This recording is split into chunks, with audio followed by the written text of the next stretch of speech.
time. This guy. Here. And again, if there's, can you guys hear me if I'm standing by the document camera? Okay. Okay. So,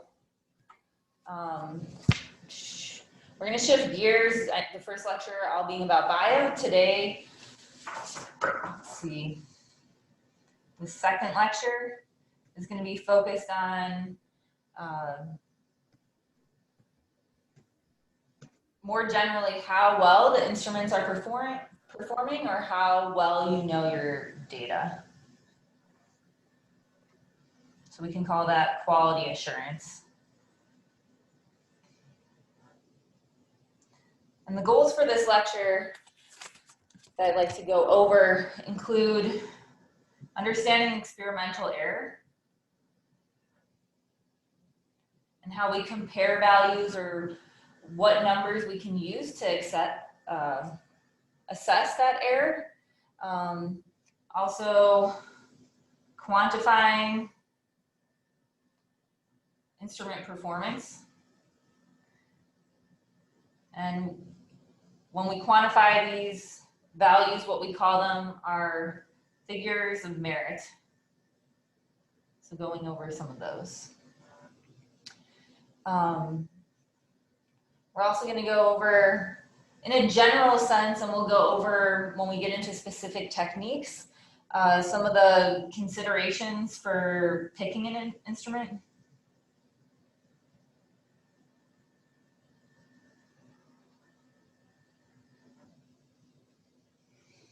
And we'll also talk about one of the figures in there being signal to noise, reducing the effects of noise.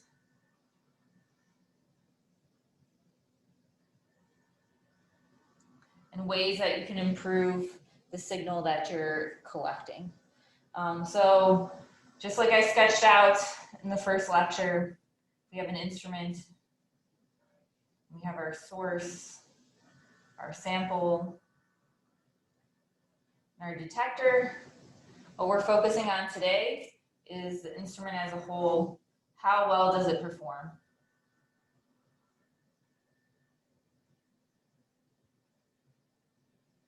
And how confident are you in your measurement?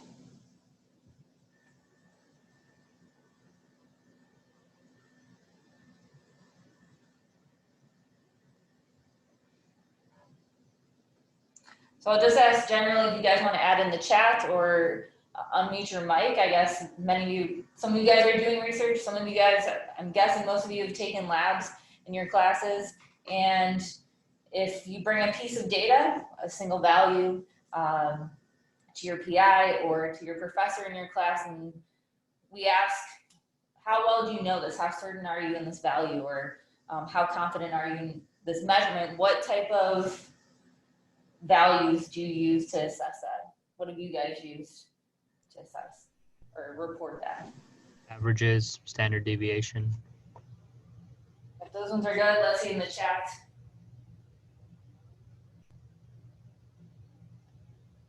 We got confidence interval, error, uncertainty. So yeah, these are all values that signal to noise ratio, significant figures. These are all quantitative ways to assess that. And we're going to define all those today, and also define some other ones you may not be as familiar with as well. And especially bringing up sig figs is a good point, because I think that's always a first lesson in an intro class. And we've all seen it, and we should all be reporting things with the sig figs. And I still review papers, scientific journal articles where the sig figs are wrong. And we shouldn't be having that problem at that high level or even in the intro classes. So always keeping that in mind. So before getting into those values, let's broadly define with our measurements and within our instruments, the main thing we're trying to do is quantify and understand a specific sample. And there's different terms that we use for defining the parts of our sample.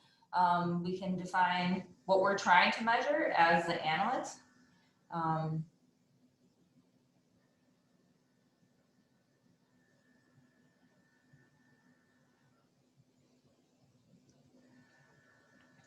Well, the matrix is what we're going to call everything else in your sample.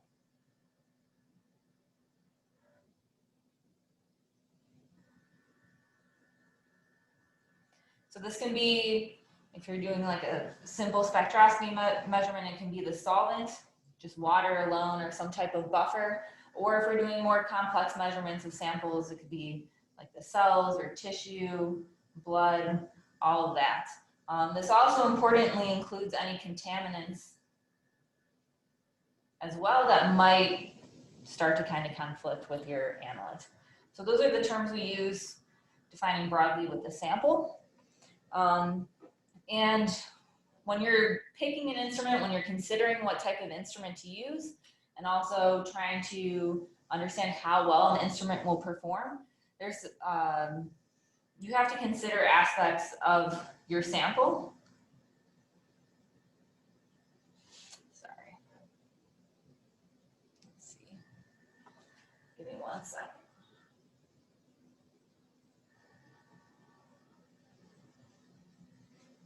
I need to be able to see where I am on the page. Okay. So in terms of the sample, you have to consider how much do you have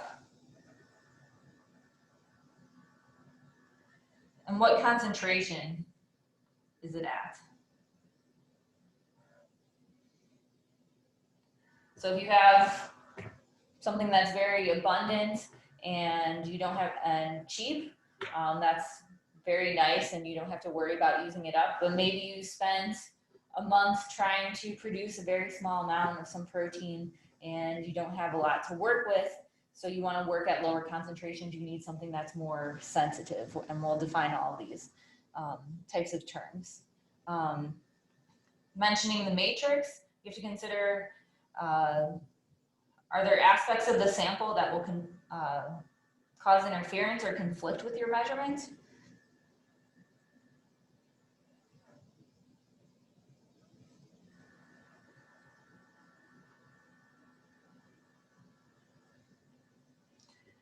And we'll get into this when we talk about IR spectroscopy, where if you measure something in water, that's going to overlap all the signal that you're trying to detect, and you have to work with special considerations with your sample. You have to consider the physical and chemical properties of your sample.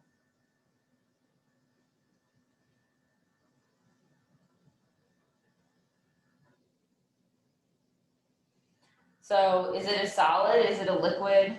Is it a gas? Most instruments are designed just to measure one type of physical state of matter. And also you have to consider, in terms of getting into those numbers and the statistics that you guys were mentioning, how many samples can we analyze?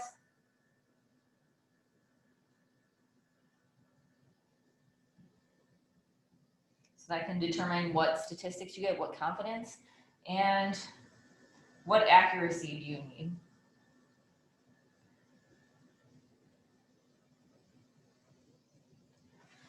So most of these that I've listed have to do with the sample, but I would say the accuracy point here relates more to the detector aspect.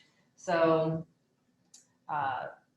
what's the precision, what's the accuracy of that detector? So especially with this point here, what accuracy is needed, let's go over the terminology for accuracy and precision, which again, is it introduced? Let's see if this focuses. You can do it.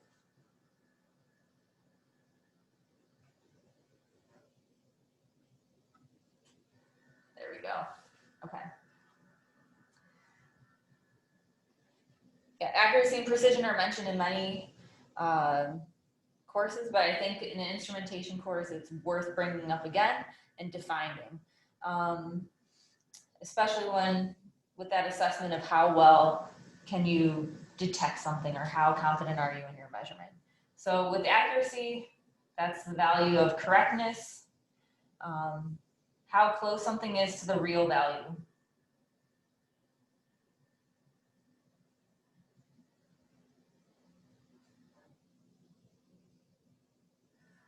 While precision, it has to do with reproducibility.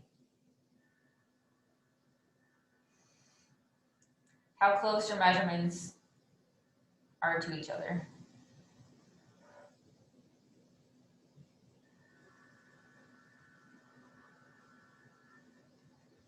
So I always like the cartoon if I'm trying to remember. Come on, I can focus. If I'm trying to remember accuracy and precision, I always go back to the whole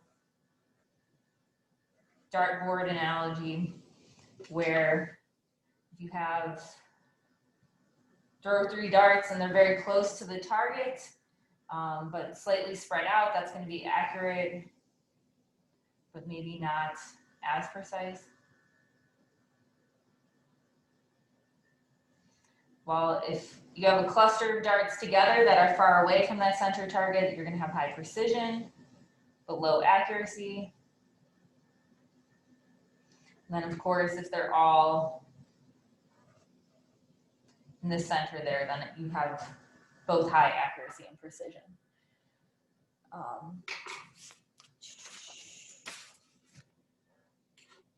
So with trying to quantify these values of accuracy and precision, accuracy is usually reported as a report of the error, and we need to define error before defining how we quantify that.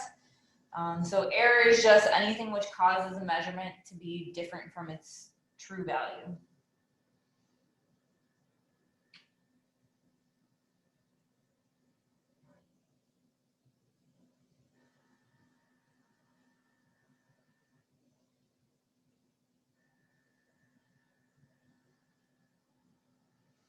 And it's worth noting that there's different types of error, that you can have systematic error. And this type of error is also called determinant error or a bias. And this is due to inaccuracies in your measurement. And these are always consistent, they're reproducible, they're always going to be positive or negative, they're always going to be in a certain direction. And you can often detect and correct these. So if you do a calibration, you can correct for this. So since it's always a consistent offset in either direction. So some examples of this would be you're having an imperfection in your measuring device.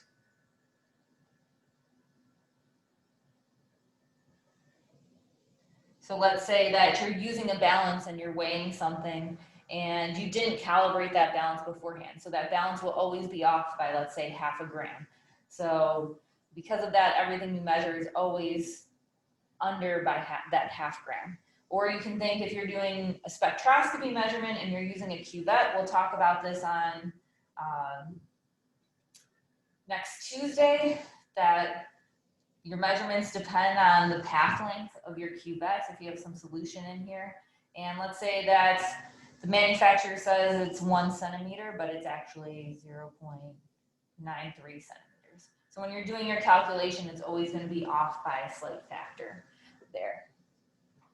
You can also have systematic errors because of contamination in your sample. So let's say while you're doing the spectroscopy measurement, you're trying to measure a certain protein here, but there's also some junk in your sample that absorbs at the same wavelength. That's always going to have a consistent background. And that's why it's always important to do blank measurements so you can see, is your background truly 0? Usually it's not. There's some offset there that you can always subtract. And also, finally, another example is number bias. So this is just, I would say, from convention, and people are used to rounding to even numbers of like 0 or 5, or they might have a preference for an even number or an odd number, or let's say your favorite number is 3, so you like doing measurements and you're like, oh, it's slightly in between, I'll just list that as 3. So this can also lead to consistent offsets as well. So these can be corrected, and then there's also random error. And this is also called non-systematic or indeterminate error. And this has to do with precision, and has to do with the uncertainty. So this will be both positive or negative from the measurement, and you can reduce this, but you can't completely eliminate it. So this has to do with taking replicate measurements and upping the number of samples that you collect, and also being careful in those measurements as well. So with these values for error, that will be related to how we define accuracy quantitatively, if we want to quantify these. That accuracy is typically reported as the error, where you're calculating that as the measured value minus the true or the accepted value. So this is where you're taking calibration measurements, where the true value will be something that you have established or you know. You can also report percent error, which is just simply the error divided by that true or accepted value times 100. So very simple definitions there. If we want to quantify precision,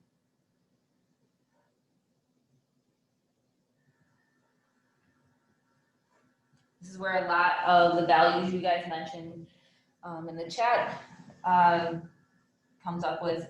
A simple way to do that is just looking at the range of the values that you report. It's a very simple reporting value, but it's not really going to give you information about the distribution of those. So more standard or more common is reporting the standard deviation. And we'll discuss that this is mostly used for measurements where you're expecting a Gaussian or a normal distribution, where that's going to be simply, we're going to use sigma to represent the standard deviation, and it's going to be the square root of the sum of the differences of each measurement, x of I, minus the average measurement, and that's going to be squared over the number of measurements that you took minus 1. So it's very common. You mentioned significant figures. And I already vented about that, but I'm also going to star this and say that I will be grading on the problem sets for the significant figures. And this problem set 1, I've noted, like, make sure to report them with the correct significant figures. So make sure that you review those concepts. There's links in the intro physics labs. I can provide those or update those, but about how to correctly report significant figures, and also related to that is the propagation of error.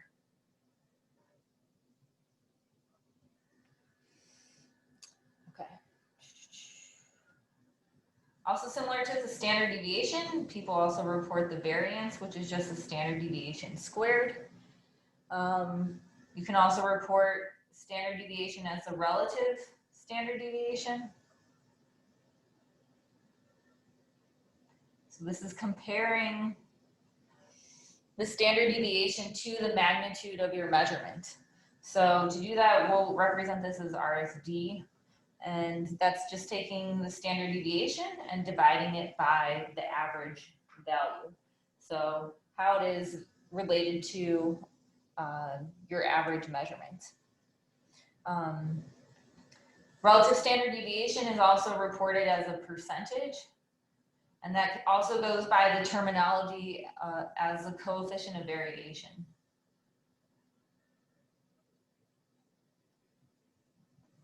So that's the CD, and that's going to be your relative standard deviation times 100 here. So these are all the different ways to report precision. Depending on field, you'll see different ways that people report it. And it's very important if you have a data set to indicate which, if you're using X plus or minus some uncertainty here, what is that uncertainty? How are you reporting it? Some people use standard deviation, some use variation, some use the confidence interval, which we'll go over next. So I just want to add as a reminder that when we're reporting these averages or the standard deviations, we're basing this on most measurements being a Gaussian distribution or a normal distribution, where this comes up in many measurements because of the statistics that underlie, I guess, our physical world. If you want a whole background of where this comes from, take a StatMech course. I'm not going to go into all those details, but just want to note that mathematically, when we're defining a Gaussian distribution, the equation for that includes the standard deviation times an exponent of -1/2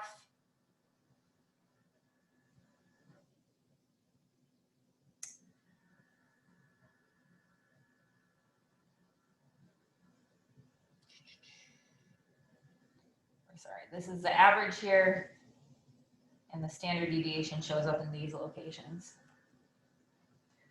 So what these terms mean of the standard deviation is going to determine what your width of your Gaussian is, while the average will shift this,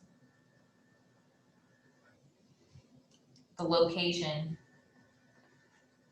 or the centroid of your Gaussian distribution. So keep that in mind of what these terms represent in a normal distribution. So we can also use these values of the average and standard deviation to report another term for the precision, and that's the confidence interval.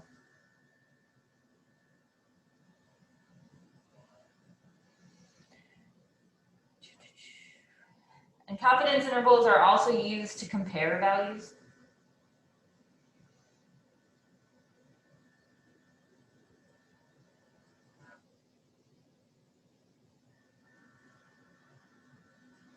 Or you can compare a measurement to another measurement.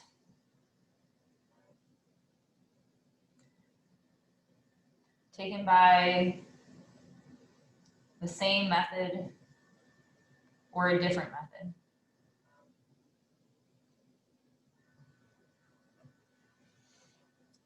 And confidence intervals are reported as a certain percentage of how confident you are that this value falls within a certain range.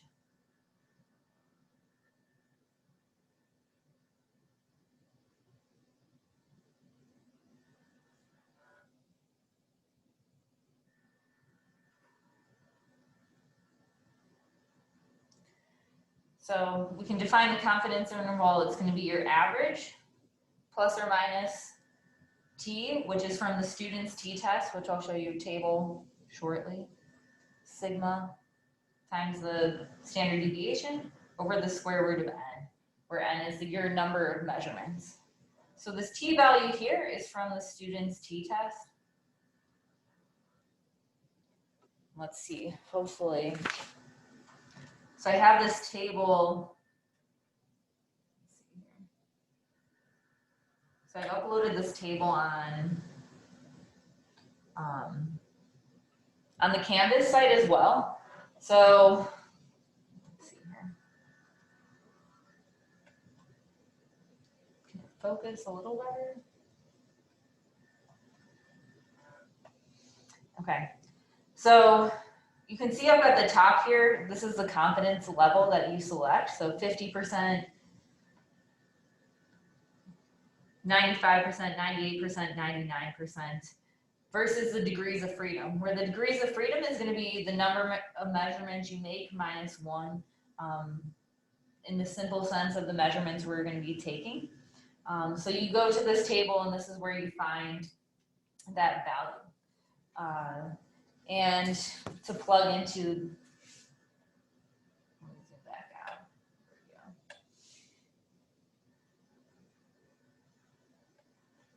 To plug into this equation.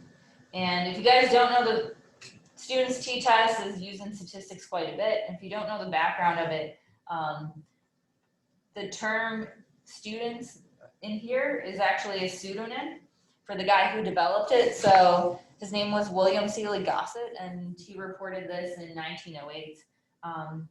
And he had to use a pseudonym because his employer didn't want trade secrets getting out of like what statistics they were using. So I found it really interesting that he defined this or came up with this method when he was working for Guinness Brewery in Ireland, and he was trying to compare the amount of, or compare chemical properties of barley in the beer. And Guinness didn't want their competitor breweries knowing that they were using statistics and to figure out how to brew the best beer that they could. So I thought that was just an interesting aside of like where this terminology came from for the student's t-test. So to give an example of how the confidence interval is used for, we can say, getting back to, I guess, when Todd was like, how much do we need to know about glycoproteins and the like? Here's an example that's very broadly about glycoproteins, that if we say we have a glycoprotein and we want to know how much sugar is part of the protein versus the amount that's amino acids. And we use a method, let's say we use an assay where we cleave off the sugar units, we use a colorimetric reporter that then binds to those sugar units and reports a color, and we do a measurement in a spectroscopy setup to get the amount of absorption of that. And we can get measurements from 5 different samples. Let's say we have the values of 2.6, 11.9, 13.0, 12.7, and 12.5 grams of sugar per 100 grams of protein. So this would be very simple to just plug into and find the average value. That's what we need here, is going to be 12.5.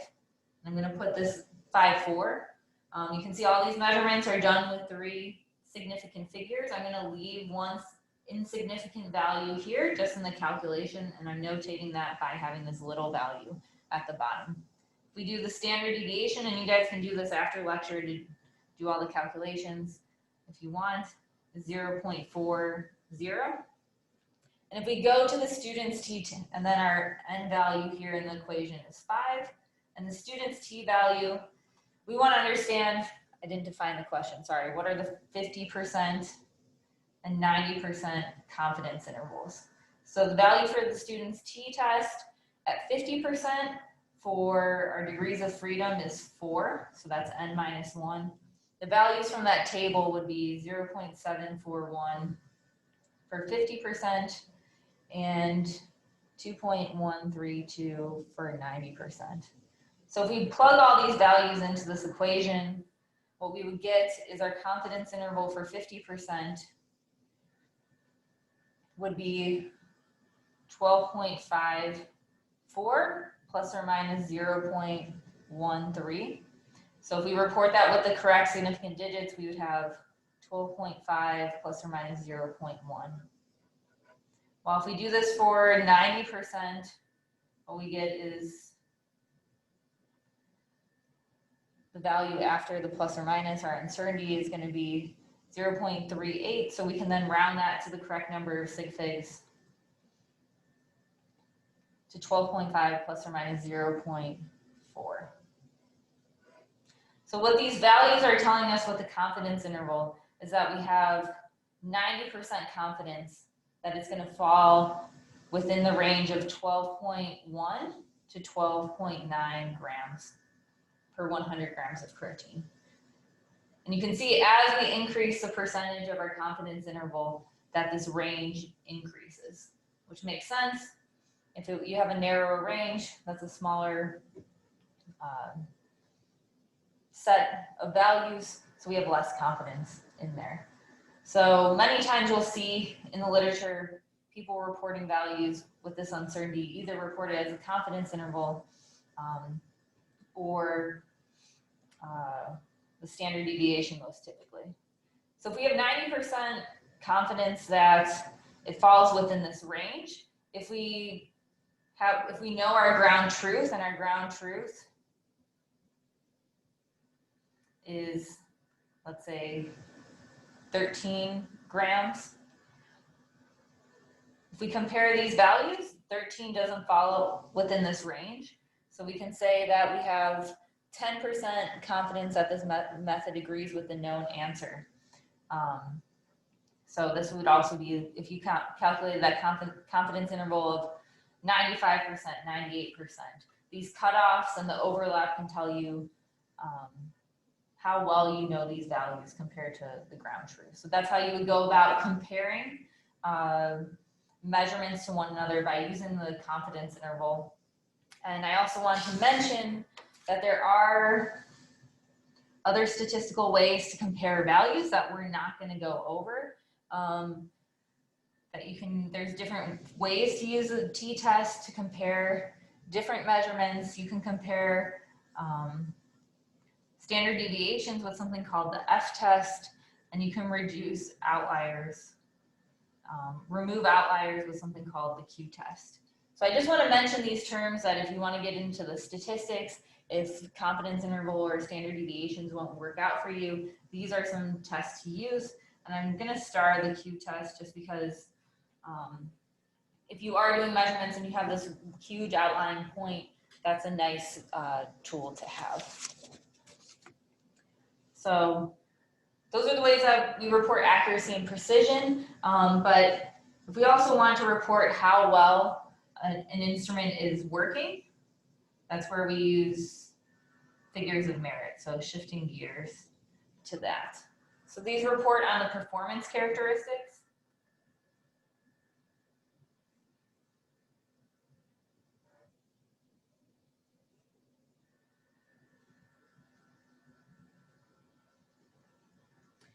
And the most common, let's see, okay, there we go. I'd say before doing any measurement, it's very important to know if your instrument is calibrated, or take a calibration curve. So calibration curve means that you want to know the response of your instrument to known quantities.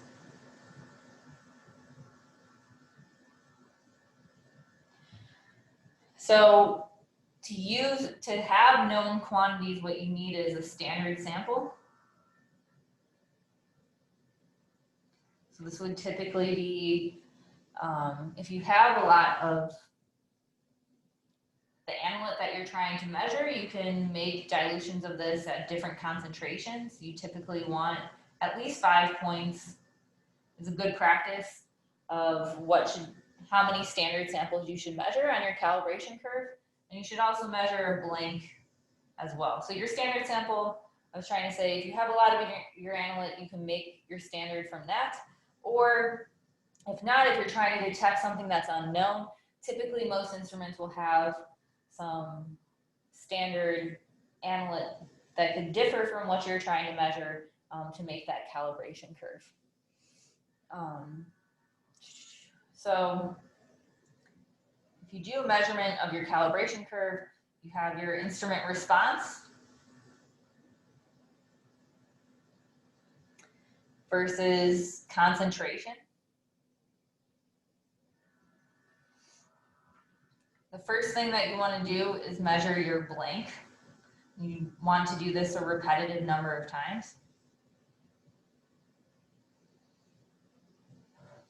And you'll get some values down here that will have some distribution. So this is going to be your blank measurement. Then you take your standard sample and you take your measurements, and hopefully you see some linear type of response, and at some point it might deviate from that linearity. So you typically find where that linear region is and fit that to a line. So the line that you fit to this will define your calibration sensitivity.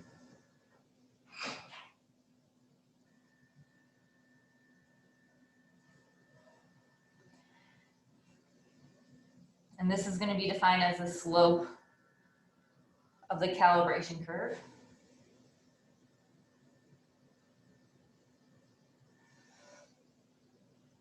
At the specific concentration that you're interested in measuring at.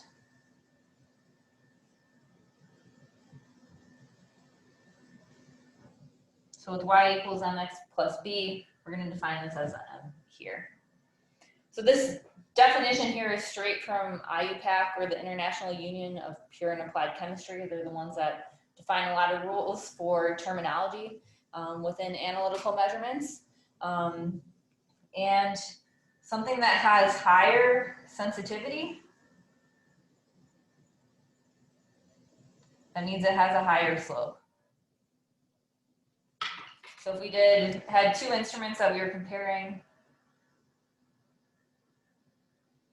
and we had another technique shown in red here, this would have the higher sensitivity compared to this black curve here, the instrument there.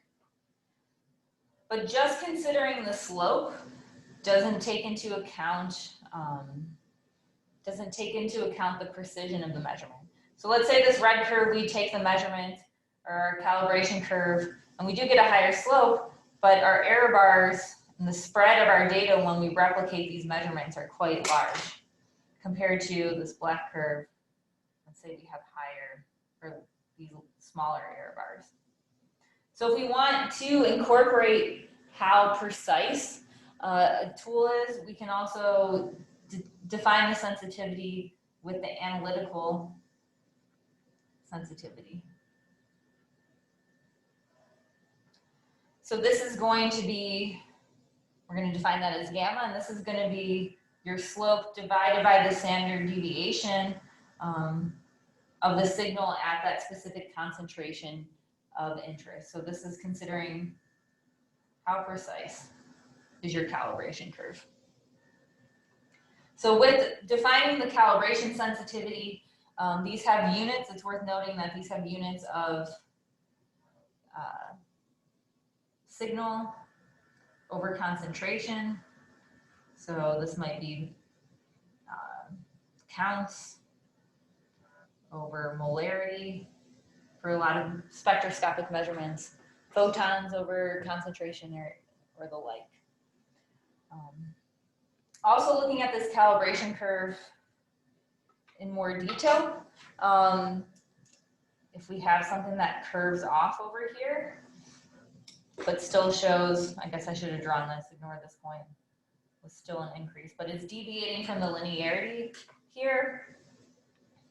This entire range where you see a response is going to be called the dynamic range.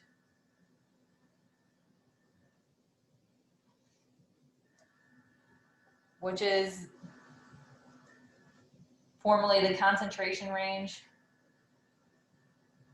where you get any positive response.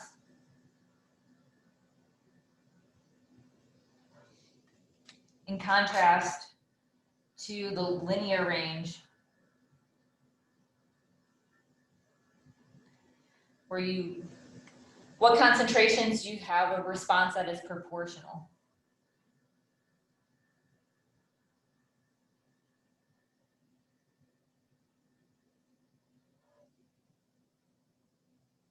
To the concentration. So that's like within the curved region. There's also figures of merit that tell you about what can you detect.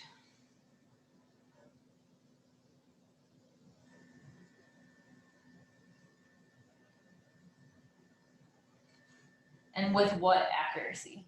So these figures of merit include the detection limit,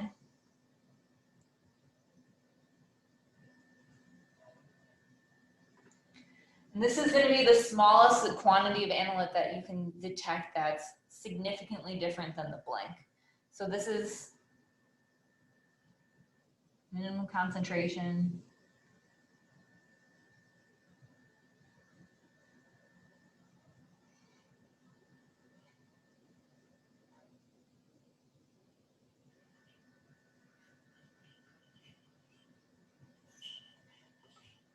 So how this is quantitatively defined is actually comes from the Gaussian distribution again.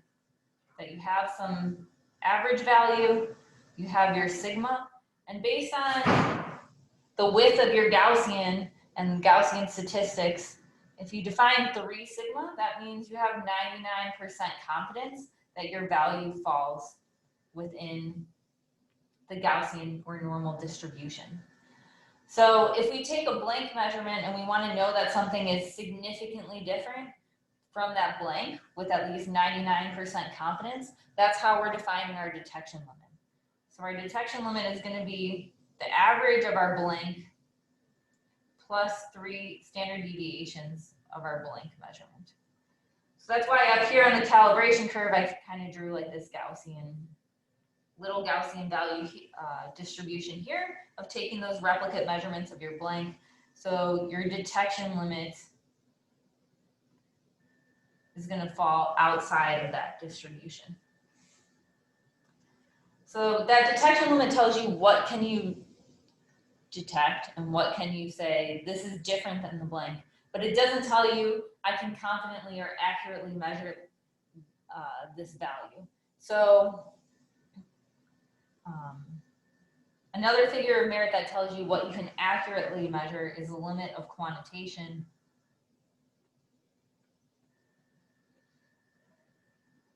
And this is going to be the minimum concentration that you can measure accurately.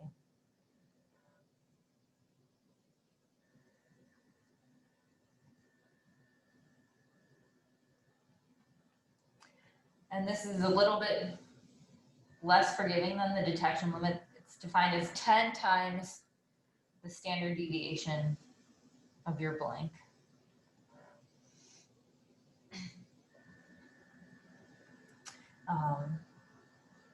Plus the average. And we can also define these detection limits and limit of quantitation related to the slope from your calibration curve. So you can also define this is 3 sigma times the blank over the slope, or 10 sigma times the blank over the slope. So going back to this calibration curve, it would make sense that if you could pick the standard sample to work at that limit of quantitation. So after you take the blank, calculate what your limit of quantitation is. That's going to be the lowest concentration of your standard sample. So you make your calibration curve over the full range of where this instrument works. Or you can also define this as, you can also pick out your standard samples based on the concentration ranges you're interested in studying, if you know where your sample will lie.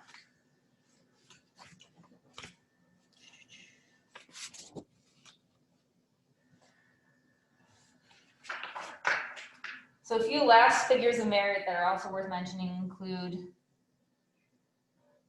the selectivity,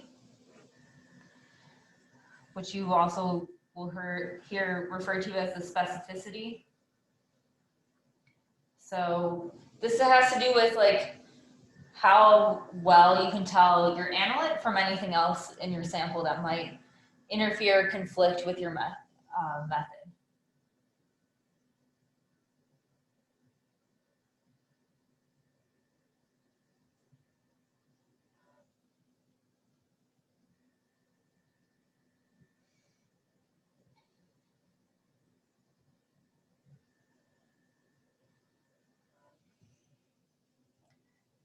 So this will really depend on the method you're using. This often comes up in separations, which we'll discuss later in the semester, where you have peaks.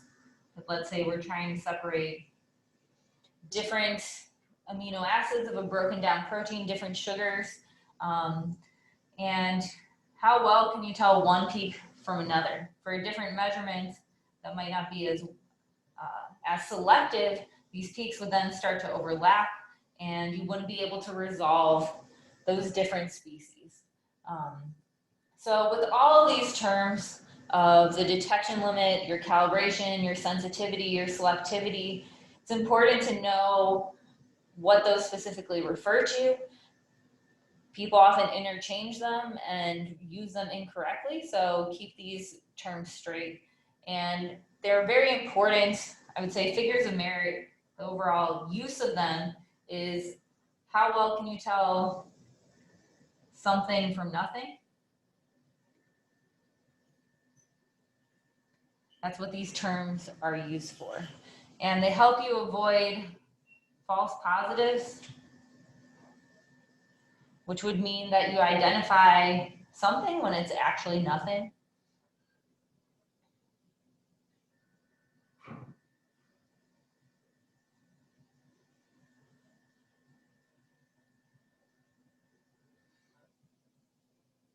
And also false negatives. When you ID nothing when something is actually there.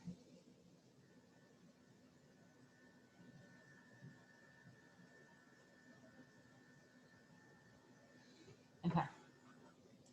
So that's most of what I want to cover with the accuracy, precision, figures of merit. Are there any questions that people have right now?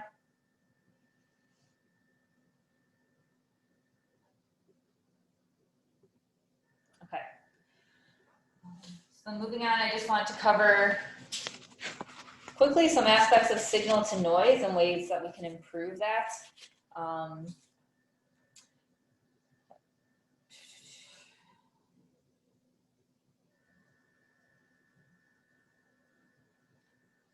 And depending on what your background is, this has probably been covered in electrical aspects or with instrumental aspects, with wet chemistry and like, there's different ways that people define this. So with biophysical instrumentation, this figure of merit is going to be defined as our signal to noise ratio is going to be defined as the average over the standard deviation. And if we think back to our terms for precision, this is going to be the same as the inverse of the relative standard deviation. And just to make sure we're all clear, the signal, when I talk about that, that's going to be our desired output that we want to detect.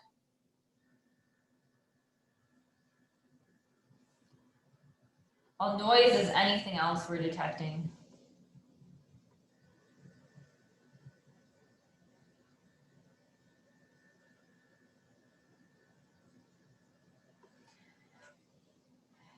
Or is unwanted.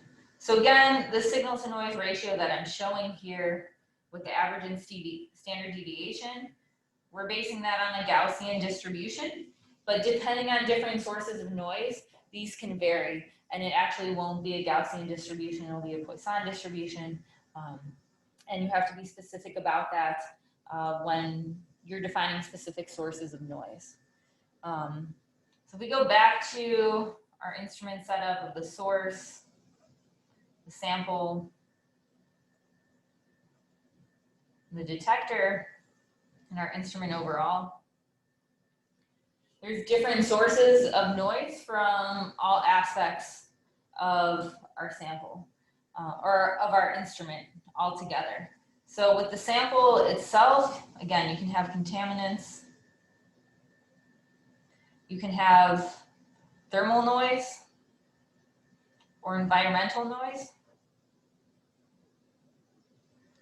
So thermal noise is arising from temperature changes. You can think with lots of measurements that your source, you have in a lamp, it can heat up. Let's say you're doing a spectroscopic measurement. If you have a lamp that can heat up, that can increase the temperature of your black box instrument that you're using. Also, the detector itself can heat up, and you'll see many detectors might be cooled or have fans to try to avoid that. But let's say you use that fan, that detector would then be shaking or having some vibrations. Environmental noise can come from surrounding let's say again, you're doing spectroscopic measurements. If there's a light outside and it's leaking into your instrument, that can be a source of noise. Electrical noise coming from the 60 hertz frequency in the walls. And there's also shot noise, which comes from the current and the quantum probabilities of detecting electrons. And this follows a Poisson distribution. So I don't want to go over all the details for different noise sources, but be aware of those. And there's different ways that you can reduce effects of noise.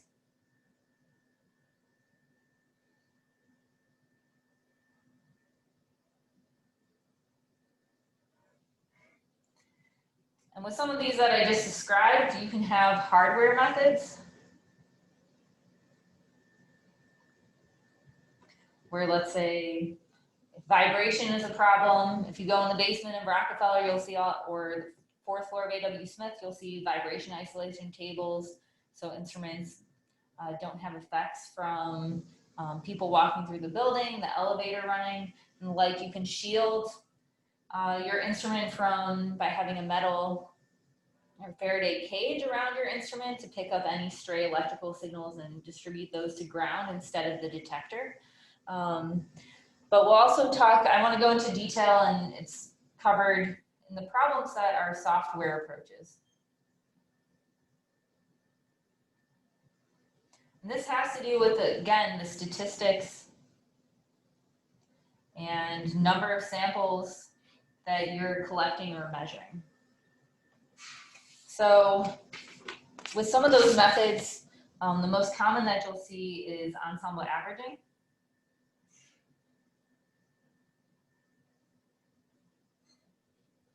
And this is taking multiple trials.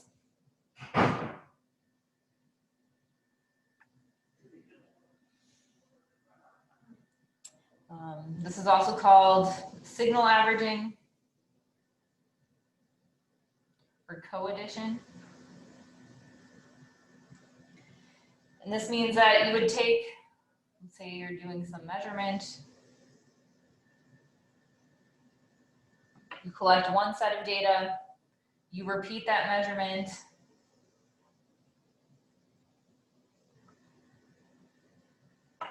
and you take a third trial again.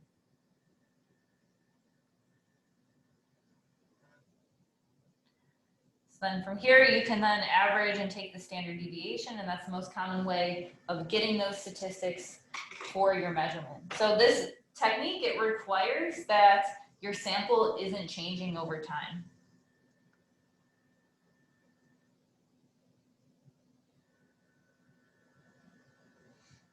So this is a time-independent measurement. This wouldn't work for something, let's say you take some enzyme and you take some ligand and it undergoes a reaction and this splits into two parts and you're trying to detect this. As soon as you mix these, there's going to be a change. And if it takes place at the same time scale it takes between taking your different trials, you won't be able to do that. If you have something that has, where you're not able to take multiple trials, there's also boxcar method, which is also called binning. Where instead, if you take one measurement, and you collect fast data points,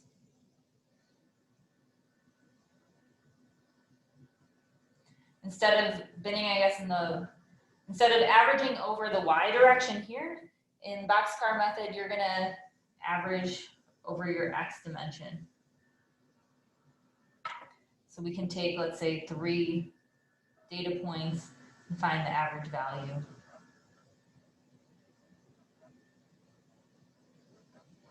With the boxcar method. So a drawback with the boxcar method is you lose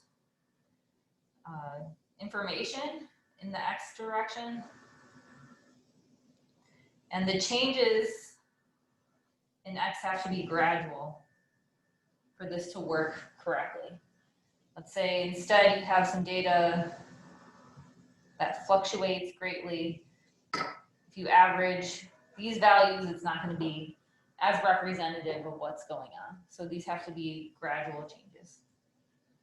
And finally, a last method that tries to reduce this loss of information in the x direction would be a moving window average.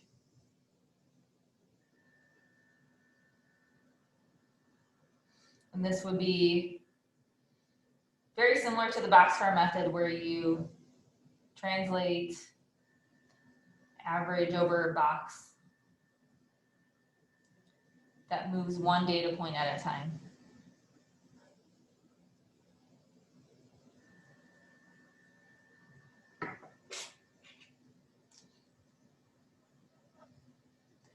So I'm drawing here on the same plot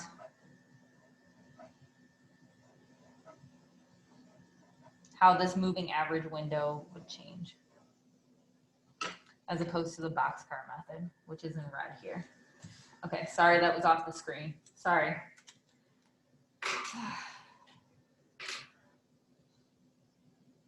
I'll let you guys catch up on writing that.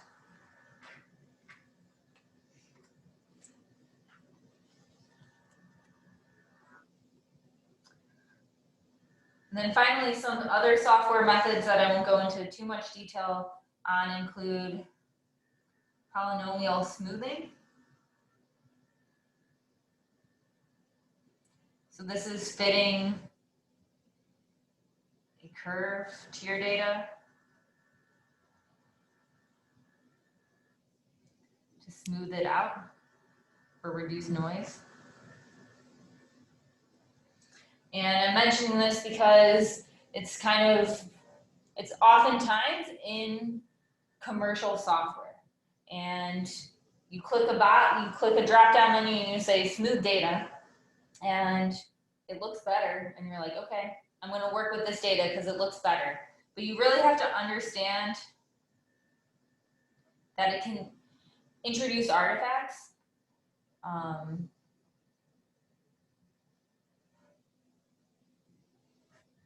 And it's not always appropriate to use. So just like in this class, we're trying to understand how these instruments are going to be working, not just like as a black box. The same thing goes with software. Don't use it blindly. It can be very sensitive to the data, and if you don't understand what's going on, it can actually hide some of your data. And you also might hear this referred to Savitsky Golay filter, and there's different types of smoothing filters that you'll see mentioned. And this even comes up in photography or image analysis, that polynomial smoothing built-in functions are used. And then for all the physics students, data filtering with Fourier transforms is another way to remove high frequency or low frequency noise components if you know that your data falls within a specific frequency range. So this is based on the frequency of your data. So high pass filters, low pass filters, and the like. Okay. So any questions with the signal to noise and reducing noise effects with software? Okay. We still have a little bit of time left, so I also wanted to let you know how you can work with lower concentration samples and some methods that are common there. So if you're trying to measure lower concentration samples, how can you detect them if they're outside the limit of detection or the limit of quantitation? And there's some techniques that are developed for this, such as standard addition.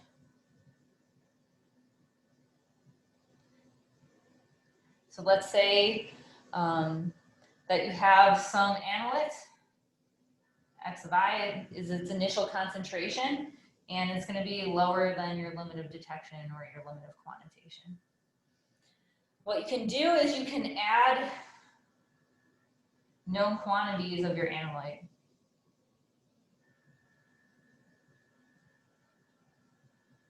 We're going to call these S. And if we go back to our calibration curve, let's say your X of I measurement will fall here would fall over here, while your limit of detection is here. Concentration, this is your response. If you add known amounts of analyte to your sample, it's going to shift up your signal, and you'll get a reading or a measurement that's shifted up here.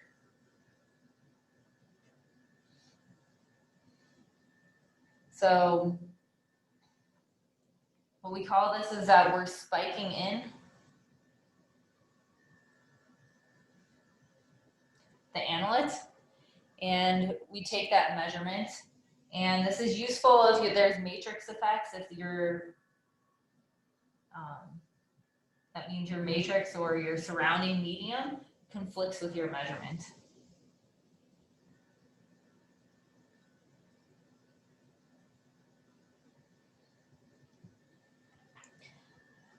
So after you spike in your measurement or your analyte, this is actually going to be the amount of your analyte plus the concentration of the spiked in analyte, and comparing the slope and the intercept here, you can extract this out and determine what your concentration initially was based on that response. So it's simply written as your initial concentration is going to be your spiked concentration plus your analyte concentration. And this is going to be related to the x-intercept of that, or your signal or your intensity of the analyte versus the intensity of your spiked plus the analyte there. So this is a common method, and another method is the method of internal standards. And this is when you have irreproducibility.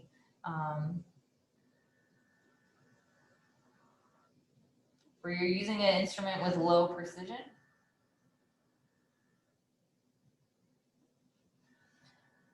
Or the handling of the sample, you're working with low concentrations, you have a lot of variability, a large standard deviation, a low confidence interval, or a large confidence interval in your measurements. And this is by taking a measurement of your analyte signal and comparing it. It's going to be proportional to an internal standard. So a different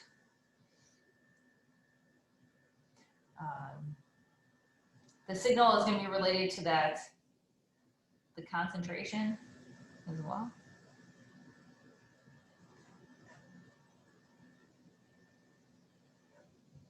So this is overall proportionality. You assume this, that if you take another type of molecule, another type of sample, and do a measurement, the fact that the calibration curve is linear means that you have this ratio, and you can figure out what this concentration is here. So the first thing, this proportionality, the first thing you want to do is find how proportional these are. Your analyte is to the internal standard. So you'll measure a known amount of analyte and a known amount of the internal standard. You'll get something like the signal of your sample or your analyte, X, over the concentration that you know you measured. And you'll get this proportionality constant compared to the signal of your standard and the concentration of the internal standard. And then you just repeat this with an unknown concentration of X. And since you have this value, this proportionality concept figured out, you can then solve for X.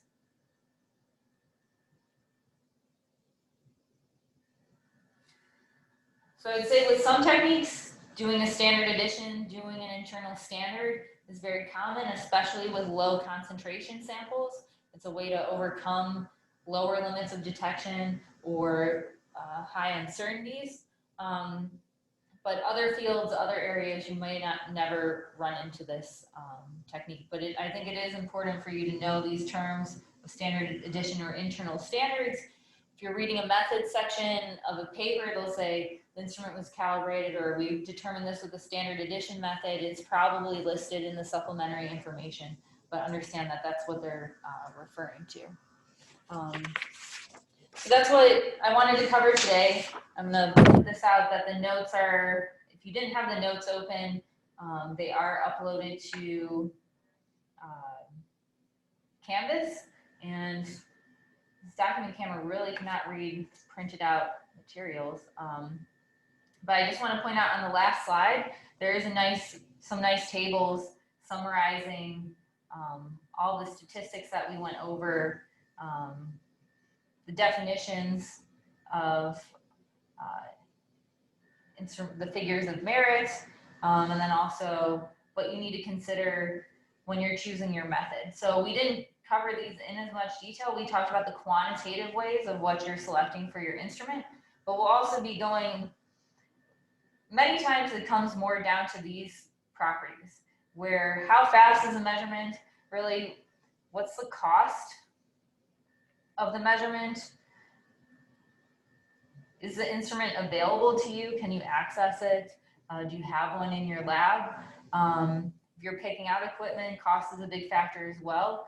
So when I'm mentioning like you want, in an ideal case, most people would say I want the most accurate and precise measurement that I can get, but if that's costing $30,000 more or 6 figures more or 7 figures more, you probably won't be using that technique unless you have that type of money. So that's another big factor into instrument selection.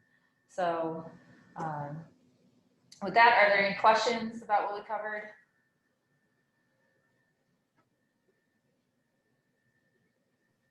I have an sort of unrelated comment. Jack Kincaid wanted me to tell you that he has been robbed and he's currently at the police station, so that's why he's not in class. Okay. Yeah. I hope he's doing okay. Yeah. Focus on that. Yeah. Okay. Thanks for letting me know. Uh-huh. Any other more, I guess, lighthearted questions? Okay. So, okay. Example, Rose asked, could you give an example of an internal signal or internal standard?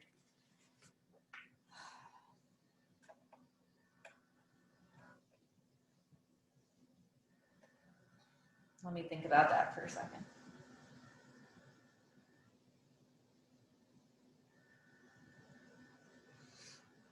It will really depend on the instrument. So instead of giving a specific one for,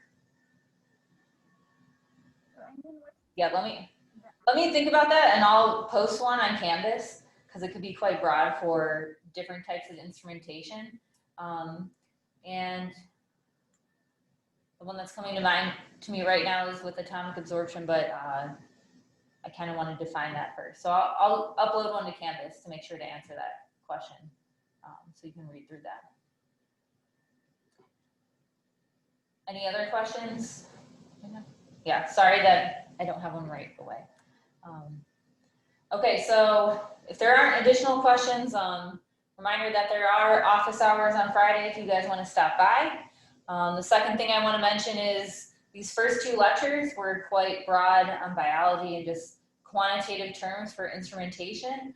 But starting on Tuesday, we're going to get into the details of specific instruments. So hopefully that will help it become more concrete or fit better with maybe what you were expecting based on the course description. So we're going to start off with spectroscopy and light and electromagnetic radiation.